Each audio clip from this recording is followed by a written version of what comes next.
Welcome to Second Wind, the podcast where we uncover the stories, methods, and modalities of women and men who have found their purpose while walking this earth. Sometimes they found their second wind by accident, sometimes by hardship, and sometimes by intent. There is always something to learn from others, and really, isn't finding our own purpose what we are all looking for?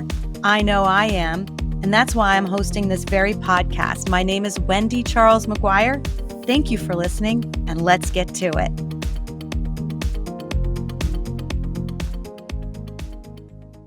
Welcome, Second Wind. I am so excited and honored to have with me today David Richman. He's a husband, a father of two. He's a corporate businessman, a motivational speaker, a personal consultant, an athlete. He trains people. And he wrote this book called Cycle of Lives, along with another book called Winning in the Middle of the Pack. But that's not the book we're going to talk about today. David's manager reached out to me on LinkedIn, something I didn't even want to be part of, but boy, am I glad I did, and said, hey, David has a second wind. I think he'd be great for your podcast. Did some research. And the bike ride, there is a 5,000-mile bike ride that's part of and kind of weaves this story, all the stories of this book together. And I was like, oh, I did the Ram Race Across America. We have that in common. And then we got on the phone and great conversation. And then I got the book and listened to it on Audible for like the last 4 days straight. And I can't stop thinking about the people that I listened to, their stories, how you wove it all together, and knowing your backstory and how you even got there to even do this book is incredible. So I'm just thrilled to have you. So welcome, David, to the podcast. Thank you, Wendy. And we do have that in common. Isn't it funny how no matter which direction you're going, up, down, sideways, left, right, north, south, east, west, the only truth about biking across the country is the wind's always in your face. It really is. Right? I remember that from the book. You're like, yeah. And of course I have a headwind. I mean, right? Isn't it? It's just unbelievable. Well, you hear about people who talk about the tailwind and you're like, ooh, I would like to experience that sometime. Yeah, I'm not exaggerating. 41 out of 45 days I biked, one day I had a tailwind. One day. One day, yeah. You wrote about that.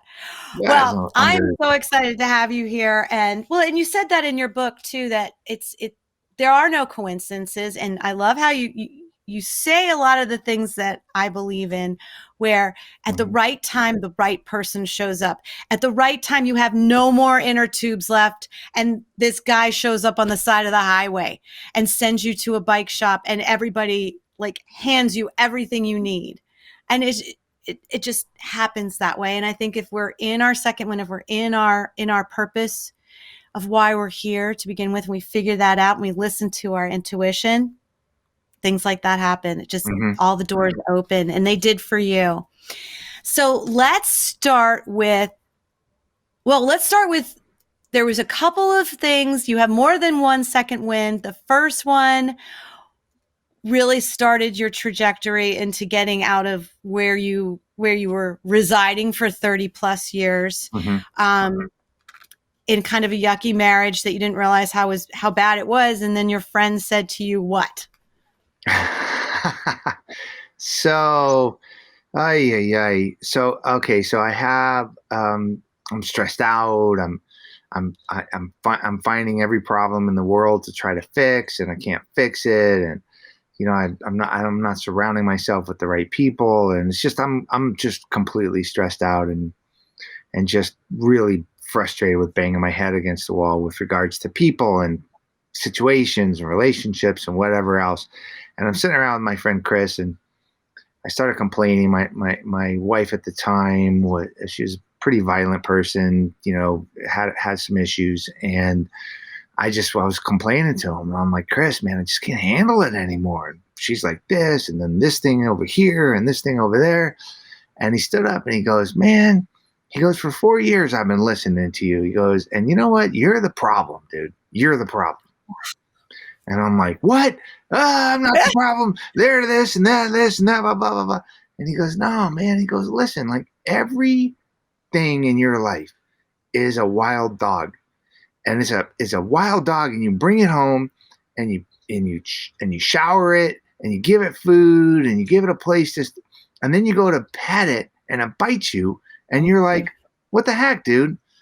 I goes, why don't you look in the mirror and realize, why are you bringing all these wild dogs into your life? Like, why does everything have to be a problem? You're the problem, dude. You got to look at what's causing you to make all these bad decisions. Like, wild dogs can't help it, man. Problems are what they are. They cannot fix themselves. They can't be a different way. It's like that, the scorpion and the alligator thing. It's like, Mm. I mean, the problems are, they don't know any better. And they're like, and I go, oh, this person's so mean. And they go, he said to me, he goes, man, they don't know they're mean. They can't help it. What's your problem that you think you can change them? And I'm like, oh, shoot. Ding, ding, ding. Ding, ding, ding. Ding, ding, Yeah. ding. Well, and a So, lot of that stems, from, so, well, keep going, because then we'll go well, I'm back, just going to because say, there's a reason for that. yeah. So the reason for that is, and I didn't know it at the time, right? I mean, that was a light that went off that said, hey, man, pick your head up and look in the mirror. And what it came from was a lifetime of keeping my head down and plowing forward and overcoming whatever trauma and adversity I had, but not really understanding the world around me and how I related to it.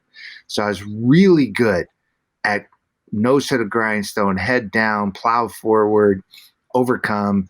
I was at that time, I was running $100 million in revenue business for a Wall Street firm, and I hadn't even gone to college, right? So I'm good at plowing ahead, nose to the grindstone, like just move forward, figure out a way to dig yourself out of the hole that you might have even dug yourself, right? I'm just good at keep my head down. And when my buddy told me that, I just said, man, like, you got to pick your head up and look in the mirror. Like, who are you? What do you stand for? What do you like? What don't you like? Like, why are you attracting all these problems? What's your problem, dude? Like, what is your problem?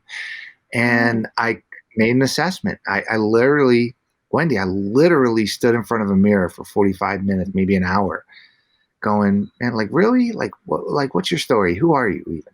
And You like looking yourself in your own eyes, trying to scary. figure it out? First time in my life. That is scary. It was very, very scary, very uncomfortable place to be. But you know what? It's just, I heard what I heard at the right time, and I needed to do that. And some of the things I liked, a lot of the things I didn't like. But one thing I knew for sure is that I didn't know very much. I just I didn't know. I you know, I just, I was, I just wasn't aware. I wasn't self-aware. I was super observant. Like how do you solve the problem? Okay, good. I got it. How do you come out of the room a survivor? I got it. Some things I was really, really good at. And I have, if everybody takes an assessment, everybody has a couple of superpowers. I had a couple of superpowers, and yeah, I used those to my benefit. But man, I was not aware, and I needed a lot to learn. And I didn't know it at the time, but the step one of taking this honest assessment in the mirror, which is really, really hard, led to step two, which didn't happen overnight. And I certainly didn't do it consciously, but looking back, I needed to do it. And that was to forgive myself and just go, look, dude, you didn't hear it before. You're hearing it now. Just go forth. Like, right now, you didn't know yesterday. So now you know. Right. And that's a really hard thing to do, because a lot of times you get into your mid to late 30s and life is what it is. And Right. you kind of have a rear view mirror kind of look at your progression and your development. And I said, no, man, I got to start my development. I got to start figuring out who I am and how I relate to the world. So that was, in retrospect, that, really the beginning of, Act Two, Second Wind, you know, um, you know, David 1.0 to David 2.0, Uh-huh. So, Yeah, you didn't, and it's not like you didn't have a lot of self-awareness because you didn't grow up in a very nurturing environment, to put it mm-mm, mildly. Can you share a little bit about that? And that leads us to why your relationship with your sister was so much of a lifeline for you. Mm-hmm. And also, I understood why I attracted problems, and Mm, why I also was really good at just grinding forth, because I didn't have a choice, right? So my right. parents were nearly 40 years age in difference. My mom was, That in itself is incredible, right? it's You only hear about that every now and then. yeah, you just hear about it every now, and I understand it. And you know what? And I'm not making a judgment of whether it's right or wrong. I guess I can understand both sides of it. But when I was born, my mom was 21, my dad was nearly 60, and he was an old 60, so he was too old to have kids and didn't really know how to handle them, and probably didn't really want them around. My mom was too young to have kids. I think she pretended like she liked them, but she really didn't like kids. She certainly didn't like her own kids very much. You could tell by her actions that she really didn't want to have kids. So it was a pretty lonely childhood in that respect. But I did have a sister who was only 16 months difference in age, and we had that same experience together. Like, I just remember I remember the view of my house and me and my sister waiting across the street, because my mom was a writer, and she said, don't come home until dark, but don't you dare come home after dark. And it's like, my Oh, that's sister, a tough window. yeah. So my sister and I would like wait across the street and wait for the street lights to come on, and the second the street lights come on, we run across the street and then walk through the door. And it's like, Oh that's my when we God. figured. So it was like, it was a weird child, but we had we dealt with a lot of stuff together. And so at 18, I left home, and really ran into some very, very hard times early on with nobody to call, and really every once in a while I could lean on my sister. But um, yeah, really, if you want to call digging holes, I had some really, really deep holes to dig out of early in life, and no mentor, no nurturing, nobody. I remember the one time I was in a really, really difficult situation, had zero clue how to handle it. And I hadn't talked to my mom in about a year. I was maybe 19. And I called her up to say, hey, I need your advice. She's like, hey, it's your life. Click. And I'm like, oh, all right. I Wow. guess I guess I know where that source is going to go. So, everybody. I guess in retrospect, some of my strength comes from having no one to lean on, but I also know that I didn't have direction, mentorship, guidance, um, somebody holding your hand saying, "Hey, maybe you want to try this, maybe you want to go down this path," or Hmm. trying to teach you and guide you. So I sure could have used that, but you know what? Again, um, we're dealt with. The cards that we were dealt with, we got to deal with, and you either make Hmm. the most of it or not. And I'm very fortunate in a lot of ways, so I don't carry a grudge about it. But the reality is that it definitely handcuffed me in my personal development, because I found out way too many things the hard way.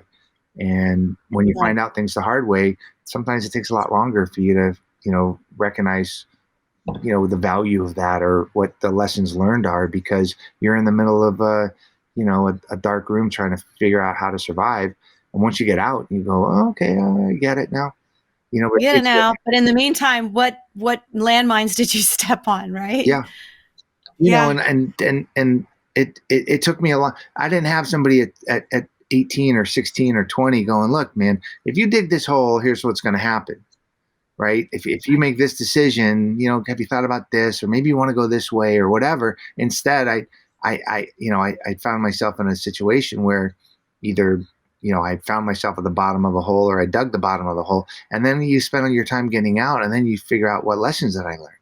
That's a long process versus having a Yeah. mentor. And I've had a few very late in life, a couple of mentors, and man, I sure appreciate the lessons that they imparted on me, rather than me having to learn every lesson the hard way. And when I looked in the mirror, I that day, and I remember the day clear as day. It was 20 years ago. Um, But I said to myself, you know what? You have learned a lot of hard lessons, like a lot of lessons, but you never learned how to apply them to yourself. Maybe you should start there. Start there. Right. Right. Right. And somewhere in that, as you're digging your way out as a young man, you get married. Hmm. And how'd that go? That was not good. Yeah, that was a big. I mean, I know now it was my fault, right? Because as silly as this sounds, that you think, you got to discount how smart I am when I tell you how dumb I was, because I can't be smart being that dumb. But here's how dumb I was: is that, during when I'm going through it, I realized I married my mom. Like, I didn't know that at the time. I wasn't even slightly aware of it, but it was somebody who was mean and angry and not personable and belittling to people, and never could be made happy, and don't invade my space when I don't want you to invade. I mean, very, very difficult person. And all I did for years was try to figure out a way to make them happy, make them in a place where I would feel that they would love me. And I was never able to do that with my mom. I'm guessing. I know I wasn't. And so Right. I guess I chose unconsciously. I chose someone who I could mirror those feelings, those emotions, and maybe if I could, and I didn't know this again at the time, but if I could get this person to love me or cherish me or guide me or be a part of me, then it might make up for that. Right. And then I realized, one day, no, I mean, no, it's you can't marry your mom. A lot of Right. guys say, oh, when you're meeting a girl, you got to make sure one thing's for sure, that she doesn't have daddy issues, right? Well, I got to tell you something. More than that, if you meet a dude and he's got mom issues, unless he really has framed them properly, like you might want to ask him to get some counseling, Yeah, right? Because, I would agree with that. you, you Yes, I know, think about my sons. I'm like, gosh, I hope they don't have mommy issues. I know. It's a big deal. And a lot of it is learning about yourself and how you process things before you get into a relationship. But yeah, how many people I really do that? hey, I knew I was really good at solving problems, so I picked a real doozy of a problem to solve, and it was not solvable. It was a wild Right. dog that was going to continually get bit on because the dog didn't know any better. Right. And that's just the way the problem is. Problems are what they are, and you got to determine, is it worth the effort to try to fix it or deal with it or whatever, because most problems, they can't go away, especially if it's people, right?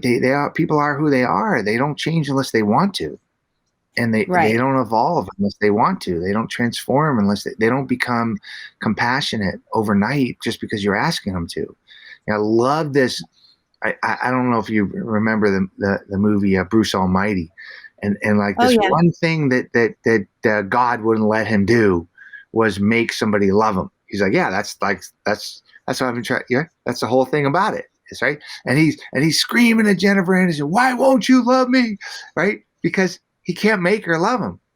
And it's like, what Right. a lesson to learn, man. You can't make people do what you want them to do just because you want it. It's just, and it took me a long time to figure that out. Right. You can only change how you Yeah. think and what the ticker tape is going on in your brain. So take us forward from so then your friend says, "Hey, I'm kind of sick of hearing you bitch and moan Hmm. because you keep bitching and moaning about the same stuff." Brings up the wild dog thing, which is a great way to put that. Yeah. And then um, flash forward to your sister Hmm. and what was going on with that, and you got Sure. divorced in all of that, and then you decided to embark on this amazing journey. Yeah. So it didn't happen over a super long period of time. It wasn't like a bunch of light switches going off at once, but it didn't happen over a very long period. In a very short period of time, I, I, I gave myself, I developed the strength through what I needed to hear at the right time and all the circumstances that were going on in my life.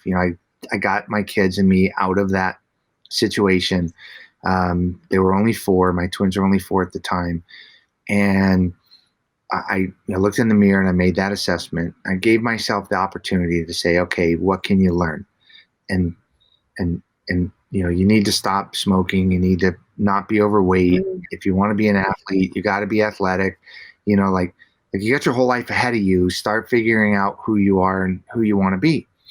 And I thought, man, this is fantastic. You mean I get to live on purpose? I get to be in charge of Yeah. things. And that was a real empowering thought for me. And I just metaphorically saw this huge road ahead of me of all these endless possibilities and development, transformation, and learning and figuring stuff out and becoming enlightened about myself and how I interact with the world. And it was like, wow, man, I got all this optimism and I'm leaning into the future with all of my heart, because I never had that feeling. At the same time, my sister called me up and said, "Hey, I got terminal brain cancer." So you're getting a new leash on life, as you put it, and then you found out your sister is Yeah, facing the end, yeah. basically. So her Ugh. road is very short, and I mean, that was very stark to me because, especially from where we had come from, she was way more evolved and way more grounded and way more connected to the world around her. She had a great marriage. I mean, good kids. I had good kids, but I mean, she was really close to her family, really close to her husband's family. Great circle of friends. Really kind of grounded in who she was and her place in the world. And I admired that about her. I didn't always like everything about her, but I admired that about her because I'm like, man, from where we came from, for you to be so genuine and loving and accept love and give love and like understand your place in the world and how you relate to people. I was just like, oh man, like, wow, I wish I could be like that. So it was just a little more stark for me because I did admire her in that way. And I'm just like, man, she's living her best life. She should be given a lot longer than a couple more years, if that even. So Mhm. it kind of made me even more focused and dogmatic in my approach to my future, right? Like Yeah. I got to really go after it. Um, and that Well, came true. you must have had that feeling of, oh God, time is not really what Mhm. I would like it to be. Like it could just be what's in front of me today. And did you have those thoughts like, okay, that just happened. Now Yeah. what? Like I got a message today. One of the gals I know, her husband died last night. He suddenly had chest pains and he Oh, died. I'm like, oh crap. Like that could be, wait, what it just the reminds hell? us we're here for just a minute. A But we minute. can't look at Dr. Myers from the book. She told me something. She said, "Look, David, the human brain is just not wired to contemplate its own mortality. We can't do it. We Right. just can't do it." She goes, "I deal with death all the time. You know why I became an oncologist?" I go, "Why?" She goes, "Every other oncologist became an oncologist for the same reason, if they know it or not." And I go, "What?" She goes, "Because it'll give us karma so we won't die of cancer." Oh, She goes, yeah. I'm Yeah. like, "What?" And I mean, I'm sure she was being a little bit facetious, but she was just like, we can't wrap our brains around it. And so it's really hard to accept our mortality. It's really hard to wrap our brains around it because you could be frozen by fear. You could be frozen by anxiety over it. Um, Yep. you could say, well, what the hell is the point of anything then if I could die at any time? And that's not really the right approach. So, yeah, it's a weird thing, but certainly when you're hit with something like, oh my God, I can't even imagine what your friend must be going through today. But Oh, I know. I but know. when you're hit with something like that, secondarily, you're not even the primary person. You just sit back and go, "Oh my God, like what the hell?" Yeah. And I did that with my sister, and it really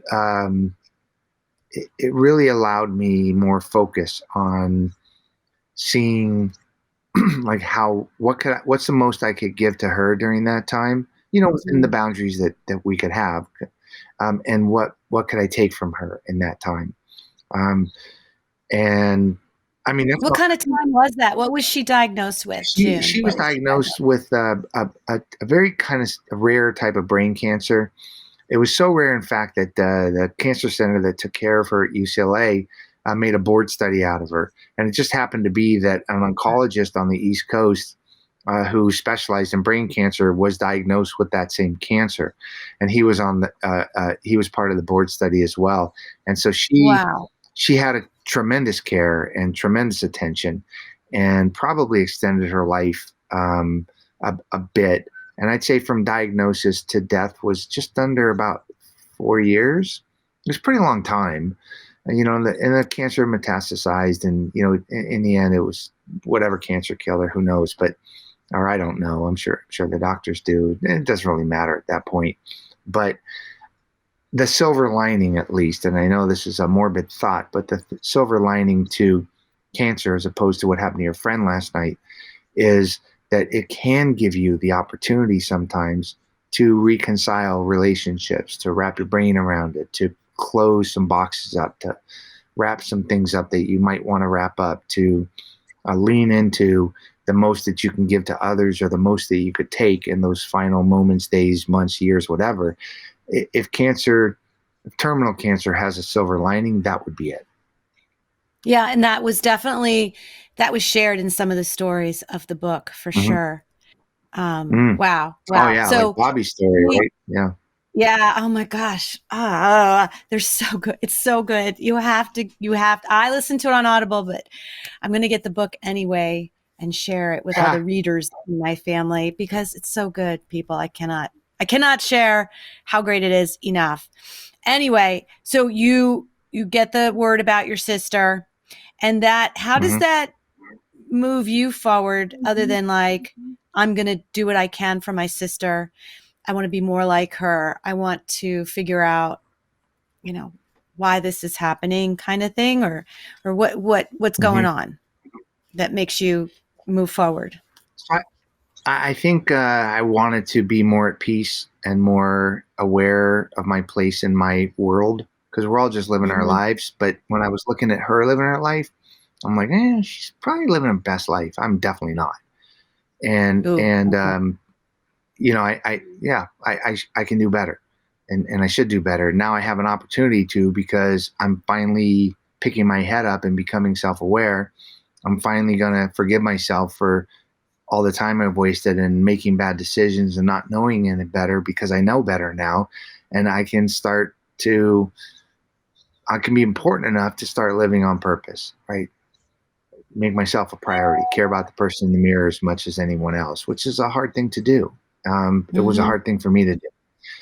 And, kind of exactly at that same time, my daughter, she just turned 5, and she knew that Yeah, June this was, is a big moment.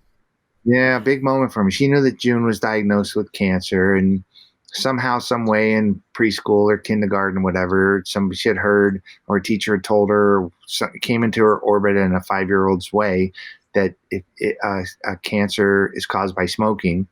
And she said, "Well, you stop smoking so you don't die like Aunt June's going to die." And She just I said mean, that listen, to you I one told day myself, randomly, yeah. just randomly. Well, I asked her, I said, "Danielle, you're 5 years old, man. When are you going to quit sucking your thumb?" And she Oh, said, that's right. It was "Well, the sucking thumb thing. yeah." Okay. She goes, "Well, when are you going to not smoke cigarettes? Because I don't want you to die of cancer like Aunt June's going to die." And I went, "What the hell is that? You're 5." And so Wow. I had never tried to quit smoking. I'd smoked for 20 years. I did the math. I'd smoked 250,000 cigarettes. I mean, Oh, it's a pretty big number. Um, yeah, terrible. uh, And wait, hold on 1 second. no, it's okay. I don't know why they're barking. I forgot. They're going to cut this out, but I forgot that's your daughter and the thumb sucking. I knew that she told you to stop Yeah, smoking, but I forgot about the thumb sucking because I was a thumb sucker till I was almost 13. That was yeah. my thing. That was her Oh my thing. God. You guys, you And better knock it so, off. All right, here. We're going to pick it right back up. So yeah, your daughter says, when are you going to? Okay. yeah. You She know what I'm going said, to do? Hold on. You know what I'm going to do? yeah, I'm going to open the hmm, door so they'll just go yeah. outside. Okay. I'm just going to leave Do it open. Give me take one care. No second. I'm problem. so No problem. sorry. Listen, I don't need the barking. Please, just go outside. Go bark outside. Take yourselves outside. Go ahead. Go ahead. Go outside. If you see something, go get it. Oh my gosh. Why is the door so loud? Okay. All right, no barking.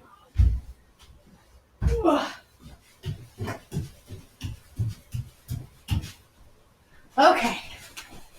I don't care if all the air conditioning goes out of the house. Okay, Yeah. here we go. Nice. I'm so sorry. No, it's all Okay. good. No problems. Okay. All right, so daughter says that. Okay. So Go.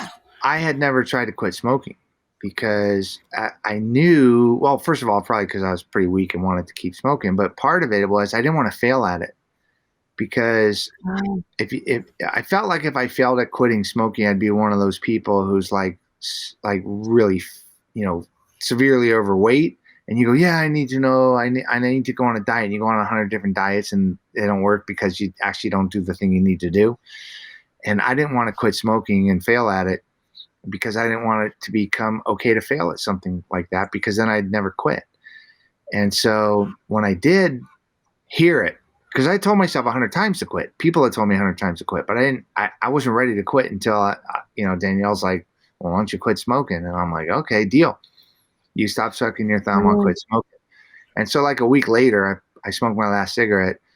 It took her a long time to stop sucking her thumb, to be honest with you, but whatever. I'm the adult. I got a higher level of responsibility. But I stopped smoking and went for a run, and not a long run, less than 2 minutes. And it wasn't a run; it was a slow jog that I couldn't last 2 minutes on. But eventually, I got to the point where I started to lose weight, and 6 weeks after stop smoking, I did a 5K, and before that's incredible. We have to just talk about that for a second because I asked you in our pre-call, so it was your last cigarette, your last day, and you decided to go running? Yeah. Like, why running? Because I thought I'd look really stupid with a cigarette in my mouth if I was running. So I figured if I ran, I wouldn't smoke. Because I could do almost anything and smoke. Almost anything. I could eat and smoke. I could work and smoke. I could hang out in a bar and smoke. Hell, I could even sleep and smoke. I wake up and have a cigarette, right? Who doesn't, right? I mean, you can do everything and smoke. You can't really run and smoke. You certainly can't swim and smoke at the same time. So I just thought like do things that you can't do and smoke at the same time. So I said, let's start running. And then granted, I only ran for a couple of minutes, but I used that as a thing to say, okay, well, if you're gonna run, you can't smoke. Like you can't do it. You can't do it. Don't fail at quitting. And you kind of decided then you were gonna become a runner? Is that how that happened?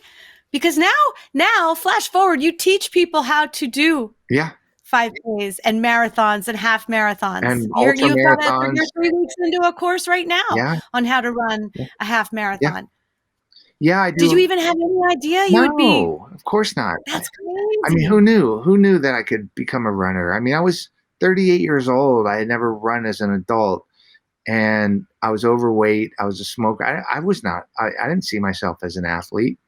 And in fact, even after I quit smoking, even after I lost weight, I'd done 5K, a 10K, a sprint triathlon, an Olympic triathlon, and then all of a sudden in July of that year, so we're only talking about 5 months later, maybe 6 months later, I went to go do a half Ironman. And oh my gosh. I'm looking at the start line, and it's a wave start. And for those that don't know what a wave start is, different age groups go off at different times because they don't have the capacity for everybody to go off at once. And so you might start 10 minutes later, but your personal clock doesn't start for 10 minutes. Yeah. So I go to the start line, Wendy, and every person looks like a Greek god or goddess. And I'm like, collectively, they have an ounce of fat. And I go, what the hell are you even doing here, dude? Like, seriously.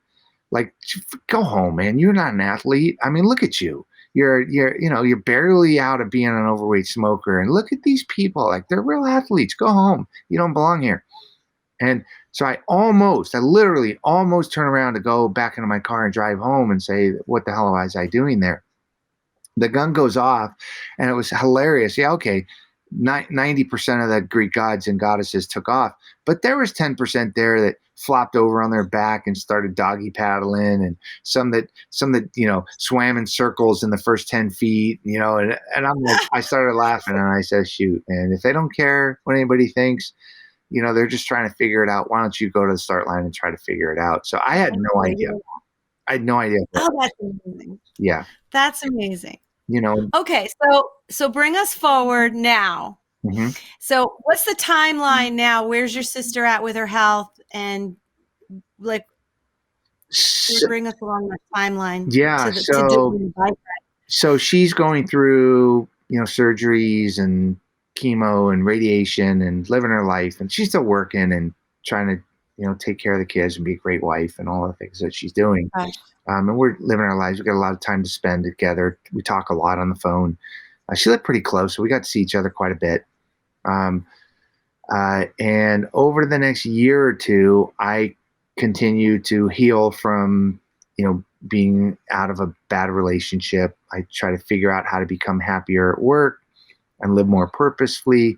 I'm kind of, I have this idea of even the things you do for others is a self-care if that's what you really want to do. So I kind of, anything I did wasn't a burden. It was more of a choice, Yeah. And so it was funny because my kids would say, "Oh, you don't have to cook dinner. You don't have to." I go, "I don't have to. You're right. I get to." So everything became like a get to instead of a have to. Oh, I love that. Which was really a great way to rewire my brain because, even doing endurance events, I started thinking, "Oh, this is so hard," and blah, blah, blah. And I'm like, "Dude, you get to do this stuff. Shut the hell up. Like really, if you don't want to do it, That's don't do so it." funny. Yeah. I've had people ask me, so why are you doing that? Why are you running? Why are you doing that? I'm like, because I can. Yeah. It's that simple. Yeah. We don't It's always. hard to get there though. Yeah. We It's don't. hard to get Right. there. We don't always have a choice. Like when you go to the grocery store and there's one checker open and there's 6 people in front of you, you don't get to wait in line for 40 minutes, right? You have to wait in line for 40 minminutes. No, but you can strike up a But conversation right. and who knows? What I'm saying is though, not everything in life is a get to, but most things are. Most things are, especially if you're real. So I was learning how to rewire my brain. I was learning how to become athletic. I was learning how I interacted with the world and trying to become a more grounded, authentic, on purpose kind of person, doing a lot of self-care. Yeah, maybe not making 100% good decisions, but making a heck of a lot more good decisions than bad ones, but starting to learn. And then we get to the point where June's near the end of her life. We're a few years in now. And she said to me, she goes, "Listen, man, I'm doing this Relay for Life thing for the American Cancer Society, and they got this whole Team June buggies. Her name is June. June buggies. Her I forgot nickname about was that. That's June Bug. amazing. Yeah, so they Yeah. had the June buggies, and it was a big team of people that wanted to get together and honor her. And she said, "Listen, man, I don't care what you have to do, drag me out there, whatever. I'm gonna go watch these people for the whole 24 hours." And I'm like, "Man, you are not in good shape. I'll run the whole 24 hours. We can hang out together." Explain what it is for people who might not know. Yeah, so Relay for Life is put together a team of people. Could be 2 people, could be 200 people, and the American Cancer Society put these on all over the country, all the time, and they're usually held at a local high school or college track, and they're very informative, educational, bonding things. You get to learn about different types of treatment and different kinds of mindset, and find products that help you and ways to navigate the insurance world. I mean, they're really amazing things. And all these teams get together and they raise funds and raise awareness and a place for healing and bonding for people that are going through cancer and or their providers, their caregivers, their loved ones, the people that have the secondary trauma of watching people deal with cancer. And they're really wonderful, really great events. So you're out there from 6 in the morning until the following 6 in the morning, and somebody is on the track from your team at all times as a way to kind of fulfill the obligation of being there for 24 hours. And it doesn't, not everybody has to be there, but everybody, the teams are out there. So I said to June, if you're going to watch the team for 24 hours, I'll be on the track for the whole 24 hours. Wow. And so I I did the training for it as much as you could, and we talked about it. We prepped and the whole thing. And then 2 days before the event, she passed away. So she didn't get to watch the team. Oh my Yeah, gosh. it's pretty tragic for her because I know she really wanted to do that. But I made it. My kids by this time were almost 9. I think they were 9. And they were out there with me for, gosh, maybe like 20 of the 24 hours. Oh my They were gosh. amazing. They at 9 years old, they did like 30 miles or 31 miles, something like that around the track. It was unbelievable. But Oh my gosh. yeah, it was insane. But I did. I was out there for the whole 24 hours, and I realized, Wendy, when I was observing people, because I really kept my head up at that point in my life, my head was up, and I was really observant and watching people, and realized that when it came to the tasks of their cancer, how do we get more information, and how do we navigate the healthcare system? How do I get my kids watch while I'm going through chemo? How do I eat healthier? These kind of things are really powerful, high energy, very interactive. You know, let's talk it to death kind of things, which is Right. awesome. But when it came to the emotional side, when it came to how you feel about it, when it came to how are you dealing with, you know, the heaviness of it, when it came to the hard emotional discussions, man, people zipped up. It was very, people were Crickets. crickets. Yeah. And that is something that I did want to bring up today because that's something that you want people to understand about your book, Mm-hmm. is how to have the conversations, and that the conversations really need to be had. Yeah. So I digress. Let's keep going from the Relay for Life. You make it, you do it. That must have been so bittersweet. It was a really seminal point in my life, only because the emotions were really raw, and yet Yeah. still so many people came and did their best to put on a smiling face for June and remember her. And I mean, look, everybody there was dealing with something, either the loss of somebody that they loved or knew, or somebody that was going through something very difficult. And it's kind of, I don't know, somewhat comforting to know that you're not alone. Like, I mean, nobody can understand your grief, and you can't really understand theirs. But Yeah, but you're like, together. you're so just to be put on a track with hundreds of people that are kind of experience the same type of trauma. Um, is this it's a less lonely place than if you just lock yourself in a room and take a box of tissues and hide under the covers. That's a little more lonely, right? So Yeah. so in that way, it was good. It was great to see the way my kids interacted with people. Um, they were amazing, and so it was a really powerful day, and really the seeds were sown when I in the middle of the night at the really dark, quiet times. That, man, that it was also the quiet times of people not interacting. And I thought to myself, what a lonely place it could be when you're really dealing with the harsh reality of the loneliness and the difficulty of navigating traumas like cancer. What a lonely place it can be. And why is it that it's so lonely? I mean, like, oh my gosh, like, what do you say to your friend that called you yesterday? Yeah, I said, if you have the strength to not just go, oh my God, that's terrible, and try to exit the conversation because you don't want to say the wrong thing, if you're strong enough to not do that, then maybe you can engage in a conversation, but it's really hard. I mean, it's really hard. What do you say to people? You don't want to say the wrong thing. They don't want to say the wrong thing. They don't want to bring you down. They don't want to burn you. They're ashamed. They're embarrassed. They're they, you know they're wallowing in self-pity. I don't care what the reasons are. It's still hard for people to connect. Even people that are super close and love each other and have gone through other things together. Sometimes it's really hard for them to bond on an emotional level about trauma, and really odd about the trauma cancer that they can't. And so it just hit me like, man, we got to figure out, why is that? Why is it so hard?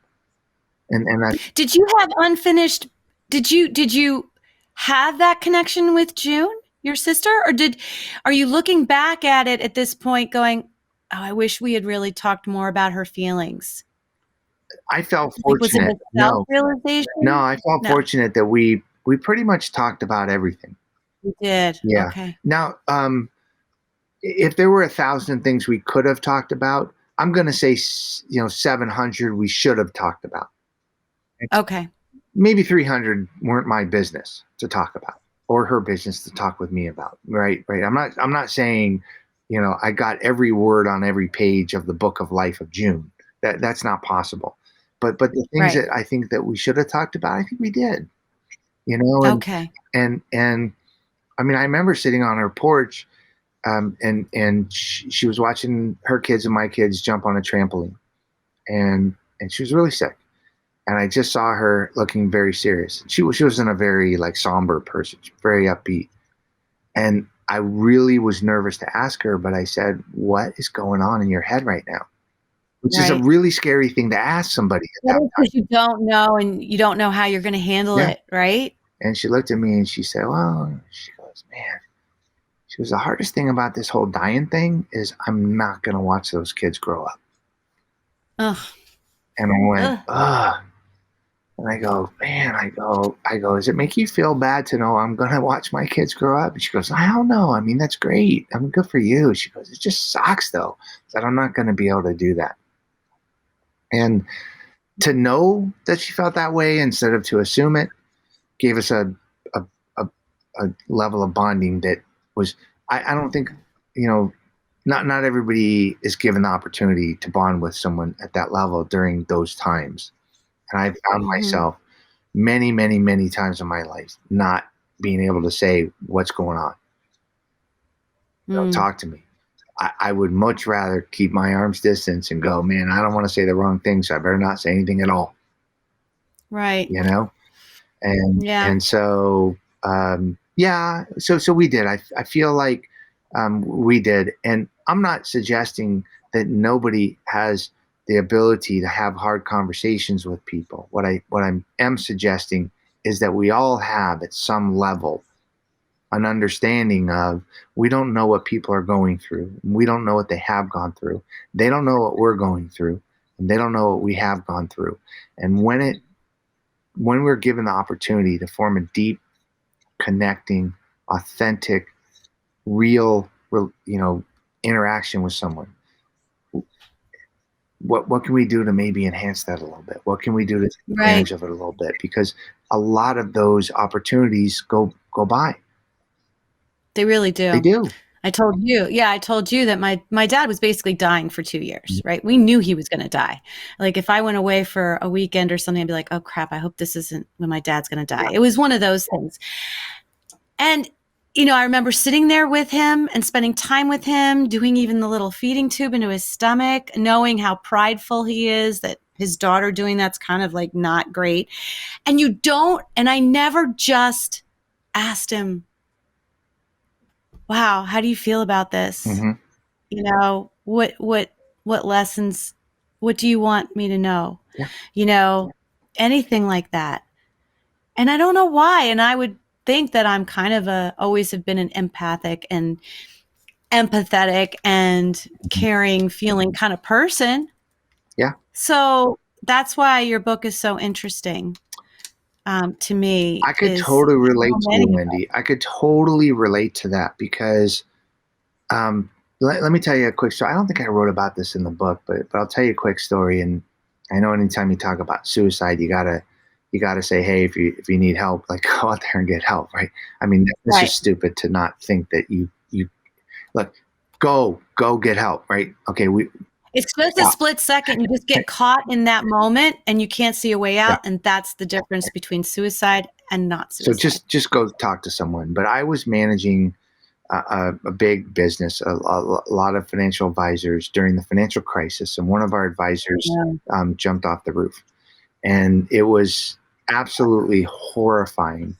A beautiful young guy with a beautiful wife and two young kids, his whole life ahead of him, and who knew? And I just remember, like, I flew back from New York right away. And my office was in Southern California, but I was on a business trip in New York. I flew home right away. I raced to the office, and because we hadn't had time to get a crisis manager in there, and I walked into the first advisor's office and closed the door, and I'm like, oh my God, can you believe this and believe that? And like what happens? And he goes, let me tell you a story. And I went, huh? And he told me a first person story of somebody in his life that had committed suicide. And I'm like, I didn't know what the hell to say, but I exited the room as quickly as I could. And I went to the next Mm. advisor, and I'm like, oh, can you believe what happened? And how you doing? Whatever. And they went, well, you reminded me of when I was a kid and my neighbor, Kelvin. And I'm like, okay, I got to go. Why is this happening? Yeah. Literally, Wendy, every single person I spoke to had a story. And I wasn't sure how to relate to them, how to interact with them. And these were people I knew for a long time. Like, how did I know that they were dealing with that kind of trauma? I didn't know.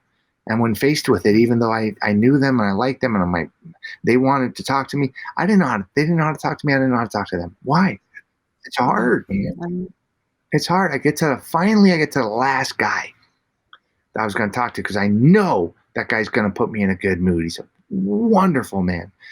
And I walk in and I say, hey, Stu, I go, can you imagine? He goes, oh, man, what a day. You've been talking to a lot of people, haven't you? And I go, yeah.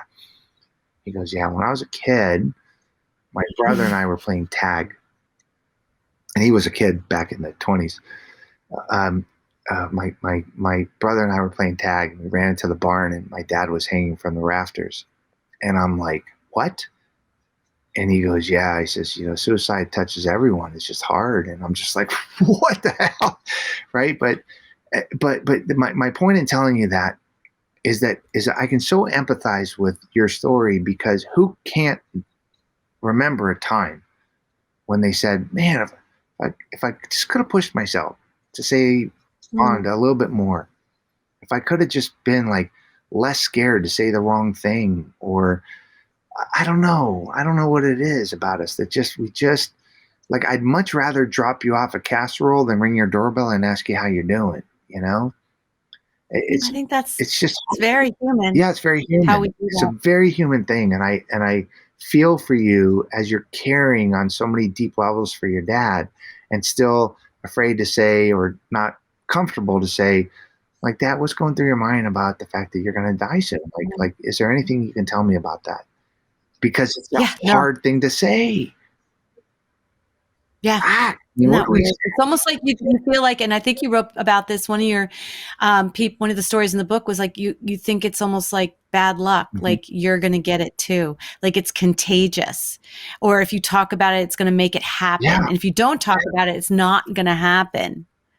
Right. And Absolutely. it's like, oh, I'm like, yeah, that makes sense. You almost think if you don't talk about it, the elephant in the room really is there Yeah. if you don't Absolutely. And acknowledge it. who can't identify with that? So what I wanted to do with these stories, Wendy, is I wanted to say point A is when they encountered cancer, either as a Right. daughter caring for their dad, or as a eighth grader going on a field trip, or whatever. When cancer became something that was at a turning point in your life, a positive or a negative trauma, whatever, but something, that's point A. Point B is today. So how are you able to, or how are you not able to navigate the emotional side of the journey from A to B in relation to all the crap that happened before A? Because who doesn't have a bunch of Mm. crap that happened before A? And Right. Right. I think it's those things, those million times that you told yourself, don't ask someone who's dying how it feels. Don't walk up to somebody who lost their arm and say, oh my God, how did you lose your arm? Right? You told yourself a million times you can't do something like that. Right? And so I can get that. I understand what it's like to be abused. I can understand what it's like to make bad decisions. I can understand what it's like to have trauma, and those kind of things I can identify with. But boy, I don't know what to say to somebody when you're in a situation of caring for your dad. And I don't know what to say when somebody loses their husband the night before, right? So why is that? What can I learn? So if I could reveal stories like yours, if I could reveal the true essence behind the traumas that I could identify with as a reader, and I could understand how those traumas allowed people or prevented them from having these deep connective discussions with people, maybe I could learn something. And Yeah. I'm not telling you, you read the book, you listened to the book. I don't tell people what to do or how to think or what. It's not Mm. preachy, prescriptive at all. It's just revealing. And what I wanted to No. do with the book was to have people go, okay, so when you say you're okay and you don't need anything, maybe that's a clue that I got to ask you more. Exactly. Exactly. So what made you even start down the path of investigating how to talk to people with cancer and even start the interview process? Because that was a little bit of time to Mhm. gather these stories and be connected with different people and many hours on the phone with different people. Hundreds of them. How did that come about? Yeah. So the seeds were planted in 2007 and 8 when June passed away, and then I would do these events. I did crazy events, 85-mile solo run in Mexico, and I would do these for June in June events to raise money for the cancer center that took care of her.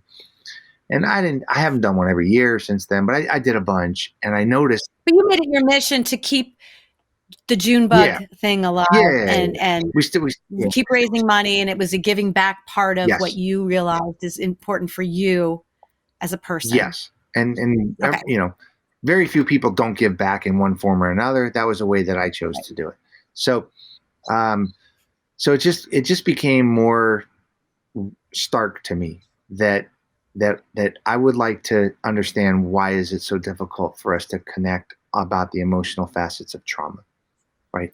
The suicide situation I talked to you about, my sister's death, some other things that happened, like why is it such a hard thing to do? So I said the only way that I could be moved to get some insight into that is not by hearing one person's story. I love inspirational stories and it kind of, jacks me up for a minute, but it doesn't go very deep for me. What goes deep for me is when I hear something 100 times or I see it 100 times and I go, all right, I'm a little slow, but now I got it.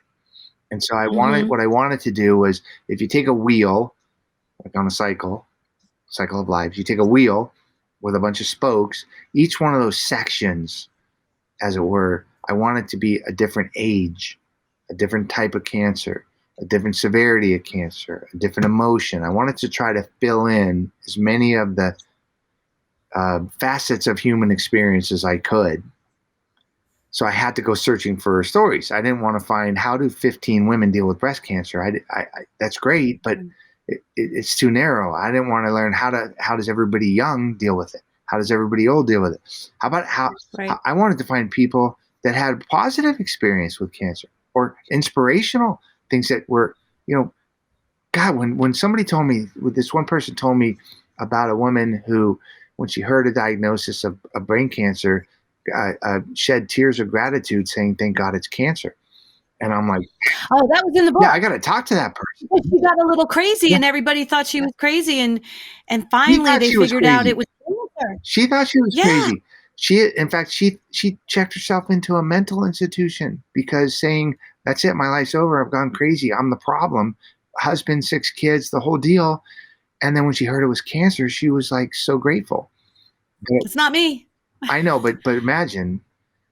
imagine like how much you can learn from understanding how somebody could be grateful. So doesn't that teach you? Maybe I shouldn't assume. Maybe that Oh, teaches you don't know what people have gone through, and that's so to fill in as many of those sections in life that I could. I cold called hospitals. I asked friends. I asked friends of friends. I cold called cancer centers. I said, "Who do you know? Do you have great stories?" And then I would try to vet these stories to see which sections of the cycle I could fit in, and then also, and eventually, whether or not we could bond on a level that would allow them to take me on a walk through the darkest and deepest hallways of their traumas. Um, and some weren't. Some I didn't have the skill to navigate those hallways with them, but eventually a bunch we were able to really reveal everything, everything that was relevant to the project, and and yeah, this was the result. I mean, okay. So you've got these stories and they're magnificent stories. Yeah, they are. I keep thinking of the van driver one, the Las Vegas Oh my van goodness! driver. I don't know why that one sticks with me It so was much. some people go like, "Hey, was anybody affected by your talk? Your time with them?" And Dominic is the only one, and Dominic. I don't want to be self-serving here, but he and I had a special relationship. I was very fortunate to come to his life. You weren't you didn't go to interview him. He's like, "Oh, have I got a Right. story for No, you?" I was just Simply because I, he picked you I up. was just going to a rave with a buddy, and Yeah, we were just talking about long distance running and the bike ride that I was going to do and the cancer book. And all of a sudden the driver turns around and goes, "You're writing a book on cancer?" I go, "Yeah." He goes, "What's it about?" And I said, "Oh, I got all these stories and blah, blah, blah." He goes, "Oh, I got a story for you." And he goes on to yeah, tell me this story that I can't even believe. So Dominic and I talked for a while, and hours and hours and hours, and man, oh man, it was his story. It will never leave me. It'll stick with me forever yeah. because I learned something, and we uncovered something together, that a guy who had been through so much in his life, some of it us by his own doing, Right, right. but so much tragedy, so much difficulty, like on a scope that what most people will never experience, both what was thrust upon them and what they did to themselves. And I'll never forget sitting there having it was nighttime. It was really late one night, and he wanted to talk, and I said, "Okay, let's talk." And he said, I got a confession for you." And I go, "What?" And he goes, "My whole freaking life I've been afraid of dying." He goes, I'm Mm. tired of dealing with that." And I said to him, through a talk, we were talking, and I said, "Dominic, you know what? As much as I know you now, I think your whole life you've been afraid to live because everybody told you you're going to die." And he Yeah. said, "Huh?" And I said, "Yeah, man, you've been dead since you were 19 years old. Like, like, you were told you were going to die twice. Get your affairs in order. You have no chance to live." I go, Yeah. you're not afraid to die, and you're afraid to live because you're already dead. You already been told you're dead. Live like you live like you're not, like you don't have a life. And he had just started to turn the corner with understanding that he could live, like he could share his experiences. He could be a positive, interaction with the world. And oh my God, it was just amazing that we had that interaction together. And it goes to, again, you have no idea what people are going through, what they True. have gone through.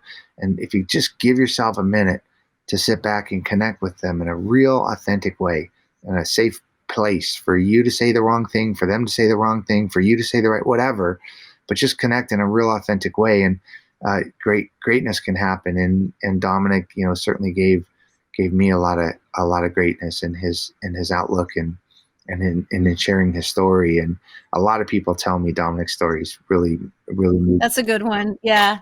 But isn't it true? Someone said this on the podcast. There's no wrong way to say something to the right person. Mm-hmm. And Yeah. if you keep that in mind, I mean, I think that's huge. How did you, okay, when did you decide you wanted to ride your bike to connect all these stories? I mean, that ended up being, to me, as a ex cyclist and doing long rides like Right. that, I could totally, like the heat and like all that stuff. I'm like, oh, I know that feeling. Oh, I know that feeling. Some of it was over the top, like your legs being that sore and the lactic acid thing. Mm-hmm. And just, I never had it that bad, or the blistering on the backs of your Oh, legs, never had anything like that. crazy. But I had little tastes of it.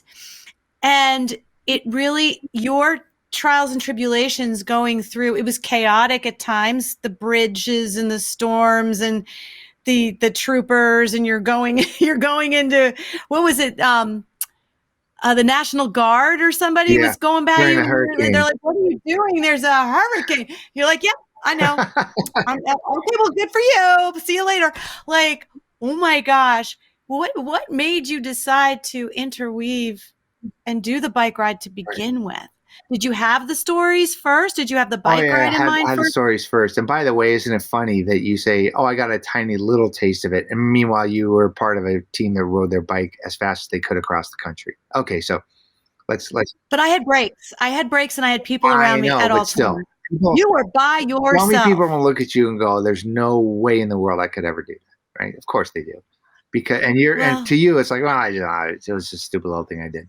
So yeah. yeah, we're all just living our lives, right? We don't think anything special. So it was kind of a gimmick, the bike Mm, ride, because I said like, oh, I really do believe we're all connected by emotion, and mhm. maybe we don't have the same emotional responses to things, but we have the same emotion. Tell me somebody who falls off a boat and gets stuck underneath the boat doesn't have fear. Absolutely, we have the same emotion. Right, Right. Walk right. into a cave and a rock falls down behind you and locks you in the cave, and all of a sudden you hear a bear moan as loud as they can. You're going to be afraid. Okay.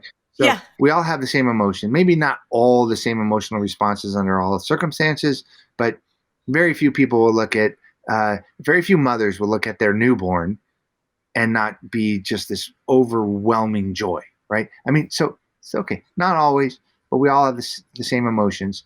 And if we're connected by emotion, another thing we're connected by is if somebody says, "Hey, yeah, can I give you a list of things?" You're like, "I don't have time." "Hey, can I explain this information to you?" "No, I don't have time." "Hey, can I tell you this story?" People go, "Yeah, I got time." So we're all connected by story. Who doesn't want to Mm, hear a good story? mhm. Love Right. stories. Who doesn't? You ever have a friend that says, "Hey, Wendy, you got a sec? I got to tell you a story." Do you ever go, "Nah, I don't have time"? You always say, "Tell me, tell me, what's the story?" It's true, that's a very good Yeah. point, So yeah. we're connected by story. We're connected by emotion. And I said, "Well, shit, if we're connected by emotion, we're connected by story." I had talked to almost everyone in the book for a couple of years, and I said, "What better way to connect the stories than to get on my bike and go visit as many of these people as I can for the first time?" Because I had been talking to them for so long. And I said, "Yeah, that," and I wanted to see if I was myopic in my view of do do, uh, do people have a difficulty talking about the hard facets of trauma and cancer, and I Mm, wanted to find out what better way to find out than get on your bike and go meet everyone and meet a million people along the way, and every single person I spoke to, Wendy, every single one had some level of, yeah, I got a friend who's going through this, or I had a friend who's going through that, or I have a relative who's going through this. I don't know what the hell to say. Every exactly. at some level, everyone did. And so I'm really glad that I connected the stories, but that's what I wanted to do is like in those old timey movies where the red lion follows the plane and you go, oh yeah, I wanted to connect the stories.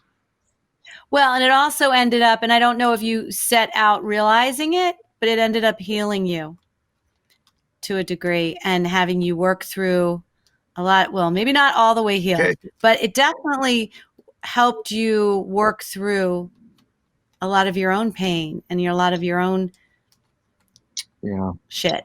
You know what though? Thank my editor for that. Because when I Oh, sent her the book, I sent her the yeah. book and it was 15 stories and me interviewing the 15 people. And Uh huh. near the end of my interview with them, I would throw in little tidbits of or thoughts and musings about how it affected me or parallel to my life. And my editor goes, yeah, two things. One, you're not part of their lives, so pull yourself out of their story. Mm, That you don't belong in their lives, and you're a witness to it. They revealed it to you, but you're not a part of it. It rings very not true to me for you to be inside their story. So remove yourself from their story. I said, okay, that makes sense. And she said the other wow. thing is she said you got to write about your bike ride and your emotions and your life and the things that you've overcome. And I went, no. I go, Jenny, nobody's going to be interested. My life's not that interesting, right? Because that's what everybody else said. We all just think that. And she goes, what are you talking about? Your life's Yeah, seriously. like you just biked 5,000 miles, right? You got all these issues that you're dealing with, like we all do. You know what? Reveal yourself, right? Like write about it. And I'm like, okay, I'll do it, but my life's not that interesting. And she's like, yeah, it is. So everybody's is. So that's how it came about. I extracted myself from the 15 stories because she was right. I did not belong there. Wrote them more first person ish, um, Yeah. which was really hard, by the way. Uh, Well, it's so interesting how you do it. It's like you're telling their story through the eyes of themselves looking at themselves. yeah, and try to Kind of. imagine if you and I had talked for a long time, and knew each other, through hours and hours of conversation. And then imagine me trying to write you in the last days of seeing your dad die. Yeah. That's And hard. like, but you set the scene. Right. Like I could see the blue car and Mhm. I could just see it all. I could see the kitchen table that they were sitting at, these different Oh my people. God. And I could see the van Right. that Dominic was Right. driving. And I could see him turning around and looking at you and going, But oh, then I got a story for you. sending them the story and saying, "Hey, does this capture the emotion? Does this capture what happened?" It's really nerve-wracking for me. Oh, I bet. What did I guess they all liked it, It was huh? pretty hilarious. My wife was the recipient of a lot of my angst because here I was. I interviewed. She was your girlfriend at the She was my time, girlfriend at the right? time. Yeah, but Yeah. then actually she was my fiance at the time that Okay. the book came out. So when the book came out, we were married by then. But either way, when I'm going back and forth to my editor, right, she got the angst of my emotions. Like because what would happen is I'd spent a couple hours interviewing people. I wrote the stories back and forth 100 times, right? And then Yeah. edited, re-edited, reworked, and I worked for 2 years to write the story, and then I would send it to the participant, and I would go, "Hey Jen, like I finally finished your story. Here it is. Tell me what you think." And then like 5 minutes later, I'd run into my wife and I'd go, they hate the story. They haven't answered. And she's like, "When did you send them the email?" I'm like 7 minutes ago. She's like, "Take it easy, dude. Like, take it easy, man. They got lives to lead." I go, "Oh, they hate it." They hate it. Oh, Because you're writing you were about, so exposed, but there's so much that went into that. It's your interpretation. yeah, You want to be respectful of them, but you also you want to be right in your yeah. interpretation. And so not everyone loved Oh, it. A couple I had to make some major changes to. A couple said, "No, you got this wrong. You got that right.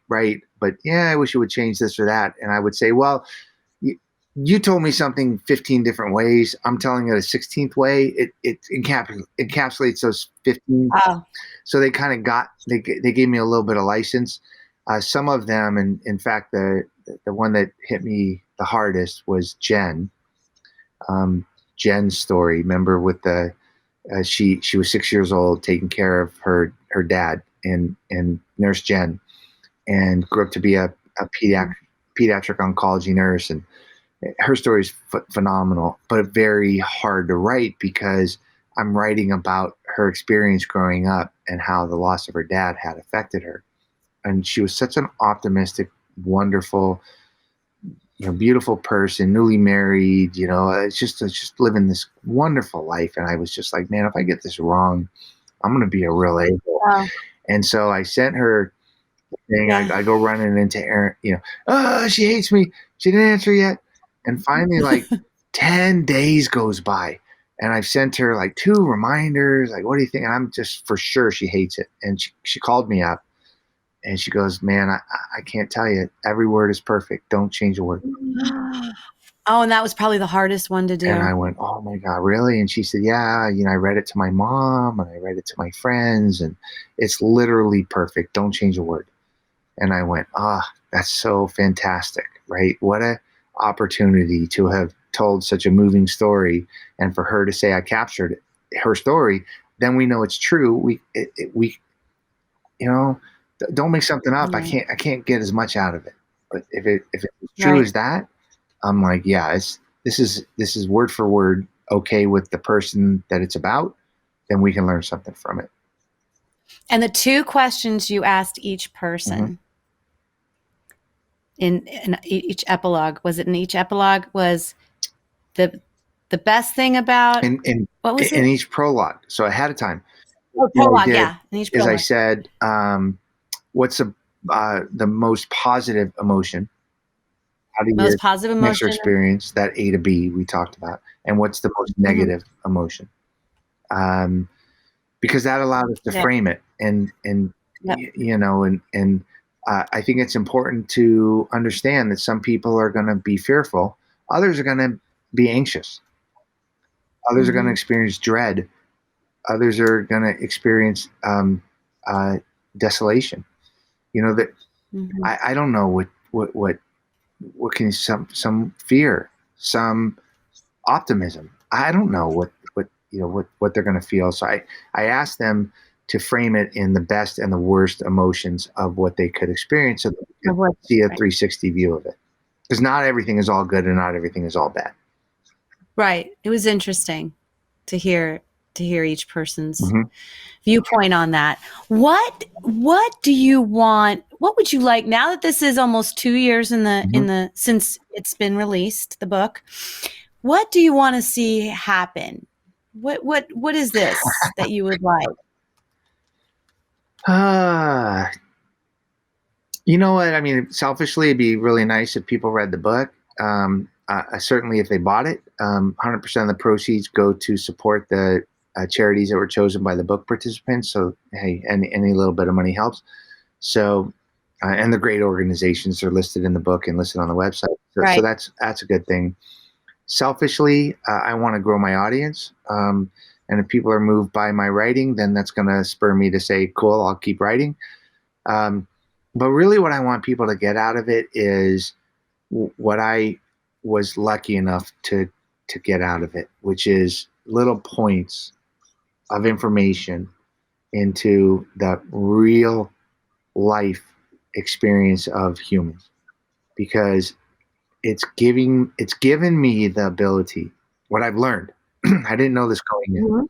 What I've learned Right. is, if you can have even a minute of authentic connection with someone, it can last a lifetime. It can really profoundly affect you. And I only threw in a few stories in the book of people I met along the way, but I can think of people that I met along the way that I didn't write about in the book, but I'll never forget. I was just miserably hot somewhere in Texas. And I was so mad at the world that I was getting another flat tire, and I was just like, it was This dehydrated. poor man, when you read this book, you're not going to believe how many It was flat just tires. stupid. And I'll never forget this older couple in an Oldsmobile. It was a country road.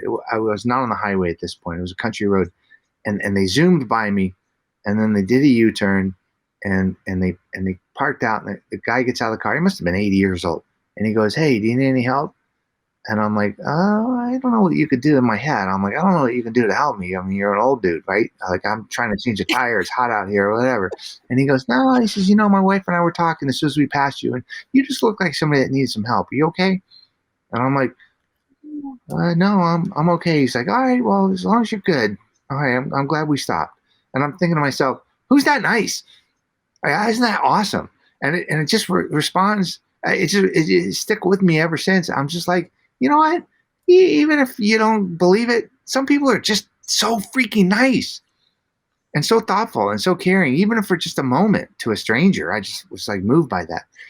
And you could say it, but until you experience it, whatever. And so Mhm. some of these stories, what I want is, long answer to your question, is I would love it for the reader to be moved in a way that goes, okay, it's going to stick with me forever. I had a gastroenterology oncologist. So think about that. Gastroenterology. Nothing good is Yeah. happening with somebody who's that kind of life, right? You're Right. dealing with hard stuff. And he wrote me this beautiful note, and he said, "I read your book 2 times in a row." He goes, "The first time I Wow. read it as an oncologist, and I read it with horror in my head. I can't believe," he goes, "I can't believe how absent I was of awareness of what my patients were going through." He goes, "And it questioned whether or not," As far as his bedside yes, manner kind of he said, thing? "It made me Yeah. wonder whether or not I was a good doctor." He goes, "Because I had Oh. no idea what my patients were going through." And he said, "When I read it the second time, I read it as a human." He goes, "And my heart went out to all these people that were going through this difficult time." And I thought to myself, wow, man, that's pretty cool. I got a note from someone who said, after reading Dr. Meyer's story, I went to my doctor. It wasn't an oncologist. It was just a regular doctor's appointment. And the doctor walked in, looked a little bit distraught. And instead of like worrying about me, I said to the doctor, I go, "Doc, are you okay? Like, you look like you're bothered by something. What's going on?" And the person who wrote me the note said the doctor literally broke down and cried. Oh my Like gosh. at that time, somebody cared enough to notice that this doctor was having a really difficult time with something, and she stopped and said, "No, doc, what's going on? Are you okay? Like, what? Talk to me. How are you?" Mhm. And the doctor started crying, going, "Oh my God, like you care about me." So just to know that these stories could move someone in a way. I mean, look at you sent me a beautiful note, right? That it affected you. If it for 1 minute can affect you in a way that allows you to have a deepened relationship with someone. I mean, and I could be the catalyst for that because I revealed these stories. How cool is that? Oh, it's a must read. I really think so. Thank you. For anyone that's human. That's covers it all. It'll be a bestseller now because everybody's good who's human should read it. But uh, it was truly amazing, and yeah, and I love the idea, as I'm listening to you, because you have voiceovers that come and do the 15 different stories, men and mhm, women, and then you do your own mhm, voice of your story of the bike ride in between. And there are things that you're saying throughout there that, I'm like, oh, that's like a Deepak moment. ah, Or, oh, there's an Oprah moment. There's a like all the people with really little nuggets mhm, of gold being dropped, and you had come up with them on your bike ride, and and through the stories, and you were sharing them, and you have very wise things and summations that you say, and questions you mhm. pose, right? Like, and when we get something in our head, to if we feel something and we think something, we should not ignore it. Yeah. Right. And I was like, oh, yeah, I totally believe in that when something drops in my head. So in my head, I didn't really have time, but I said, oh, I need to let him know right now Mhm. that I just finished the book. That's really cool. I just gotta fire that off. And it affected you. It Yes. affected Yeah. me. And these are the things that we have to pay attention Yeah. to, Because which listen, is why Wendy, I love this. Wendy, at the end of your life, right? At the end of your life, if you're lucky enough to be aware enough at the end of your life to ask yourself a question, the question you're going to ask yourself is, did I make the most out of the relationships that I had in my life? That's the Right. question you're going to ask, because when you talk to people at the very end of their life, if you're fortunate enough that they're lucid and you're lucid and you can connect on a level, they regret the people they didn't connect with. I never got to One of the first stories I tell in the book is a guy who was driving a coin across the country to go put it on his brother's headstone because they were estranged for 30 years. And 20 years after his death, he figured, I got to make amends, right? I mean, the thing we regret the most is what we didn't wrap up with connectivity to those. And the things we cherish the most is knowing that we are loved by a few people and that they know that we love them, right? The connection. That Exactly. that's the that so you know those deep authentic moments of connection, they don't solve the world's problems, but they definitely enhance the human experience, that's for sure. Oh, absolutely. And then right after your book, I jumped right into, and I don't know why, Answers About the Afterlife with Bob Mm, Olson wrote it. And it's about, the near death experience, like what he's researched about dying and death and what happens, and through research. And it's very interesting. And the thing is the life review, and how you feel who you hurt mhm. and what they felt, and then how you feel about all the people that you touched in a good way. So I'm like, ooh, I remember that kid in first grade that I was kind of mean Yeah. to, right?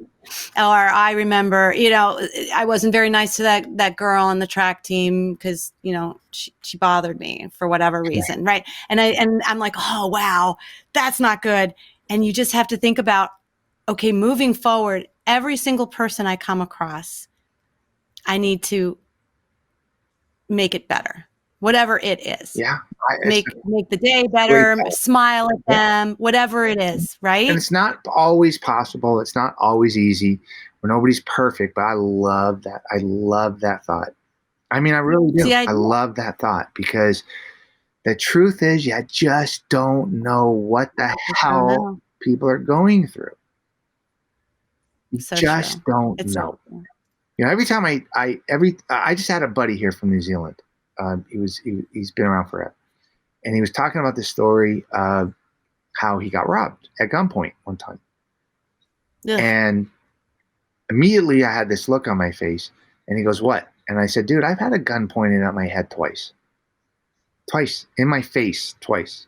Once as a teenager when I was getting robbed when I worked at a fast food restaurant, and then once when I went out on my own, my car broke down in Vegas, and I Wow. 2 days later, 2 days later, I got a gun pointed at me saying, we're taking everything you got and get the hell out of here.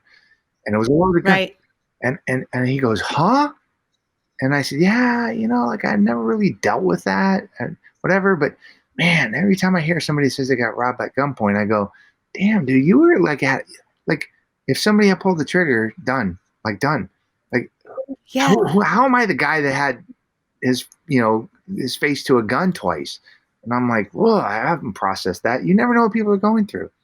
You never know what they have gone through. And just a moment of compassion, a moment of connecting, a moment of asking, like when you say you're okay, are you okay? A moment Mm-hmm. of, hey, is there anything you need? It's just, yeah, they can be profound moments in our life. And again, I'm not trying to solve the world's problems or telling people how to act, but I think from these stories, what we get is that trauma can be a very lonely place. Secondary trauma. Yep. Secondary trauma. You watching your father die, listening to your friend on the phone last night. Secondary trauma can be a very lonely place to navigate. And if we can just connect with each other for just a minute, it might make it a little less lonely, Push away the barriers that we have, for whatever reason, put there, Mm-hmm. and go past them and ask the questions and not be scared of what the answer may be, and have faith that we're going to be able to navigate that. Right? I mean, in the end, it's having the conversations so that everybody can feel better. Yeah, the hard You conversations are feel, hard, but, oh but we got gosh, to do yeah. them. We got to do them. We got to. I take my own medicine. So I saw a friend, not a close friend, but I saw a friend post a note. This was maybe a year or two ago, and he said, posted a note of him, a picture of him and his wife and their two kids from a year ago. His wife had passed away from cancer, and it Ugh. was this really somber, like oh man, a year ago, look how happy we were. And instead of pressing like, or instead of going, oh my god, like I haven't called him in a year, like what the hell, I sent him a text and I go, dude, it's been way too long. I just saw your post. How are you doing? Right. And Right. then we had this like brief little interaction, over a couple of days, a couple of good messages going back and forth. And I just said to him, like, I didn't disappear. It's just we weren't that close. And I really, but man, your post really affected me. And I just want to make sure you're doing okay. Like anything, like what's going on? Like it's so touching the way you positively, you show how positive you are with the kids, and you're not hiding. I go, I just want to let you know, it's very moving, it's very touching, and whatever. And we had this great interaction, and I felt like, wow, man, the David of before, the 1.0 David, never would have done that. I would have scrolled past that post as quickly as possible, because what the hell do you say to somebody like that? Right. But Right. then I said, well, But you probably, just that probably really made him feel better I'll tell you what, that you it made reached him feel for a out. second less isolated. Right? Yes. I certainly am not going to make it better. I'm not going to make it go away. I'm not important in his Mhm. life. I'm just a passerby, which is totally great. It's his life and he's living it. But isn't it nice? I'm hoping that isn't it nice that he knows that some passerby cared enough to stop for a second to say, "How you doing?" I love that. I love that. What's next on the agenda for you, and what keeps you motivated to keep going? Talks like this keep me motivated. The demand for people to understand a little bit more about the human experience is ever expanding. That's why people like Mhm. you are finding a growing audience, because the demand is out there. So, um, coming out of COVID and living in a world that's so angry, I think we can transform a little bit. We have an opportunity to transform because we all kind of have a little bit of the same experience, having come through Mhm. something like that. Not everybody's coming out of it the same direction, but it I do believe that I feel uh, my interactions with people are more authentic, deep, forward thinking, contemplative, and I think that's a good place for humans to be, right? Like, I and agree. so I agree. what keeps me going is that I'm going to have a lot more of those conversations. I'm going to write more about it. I'm going to read more about it. I'm going to learn more about it. And I'm going to lean into the learning rather than leaning into the rearview mirror to say, oh yeah, remember that, remember that, remember that, And so I'm definitely looking at David 3.0 and 4.0 and 5.0. So that's what keeps me going. I love that. Thank you so much, David. Yeah, being curious. Mm-hmm. Just being curious is a huge, that's a big word right now. And being fluid, that's my other word. Being fluid, that whatever comes in, you let it come in, you let it go out, and you just move with whatever's there. You don't control it, Mm-hmm. you don't stop it. It is what it is. Yeah, and that's a wonderful thought. I love that. My thought is always, well, in the last many years, is am I looking down and assuming what's going on around me, Uh, or am I looking up and being proactive about my interaction with the world? Like, am I doing things on purpose? Am I doing things with intentionality? These, am I noticing when I'm ignoring someone or choosing to not do something, or is, like I said, an intentional mm, decision? And living so you see intentionally. this Yeah. fluid thing, and I see this head up thing, and it's just I think we're very fortunate to be able to have a space in our lives to think that way. You know, Oh gosh, yeah. yes. Absolutely. Well, thank you so much for your time today. All the ways you can get in touch with David will be on the show notes. And I cannot recommend this book enough.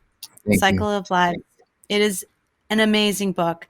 And I'm going to listen to it again when I'm driving to Pennsylvania because that will Nice. take me the whole trip. But it's because I think I know I missed stuff. I had to have missed Yeah. stuff.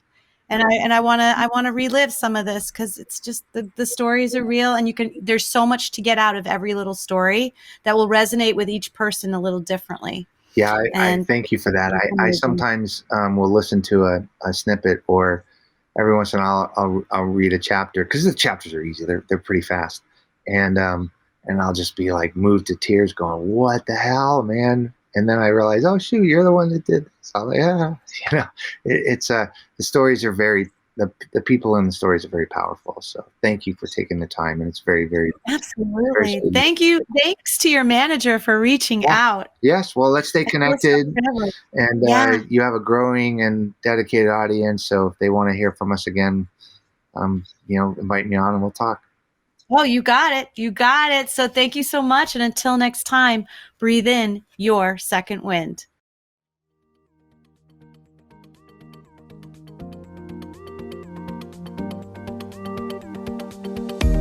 Thank you for listening today.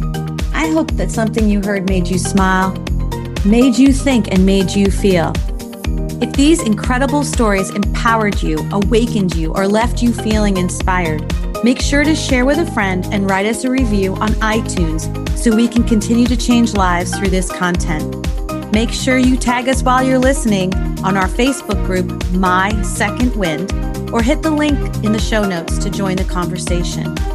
Until next time, go ahead and breathe in your second wind.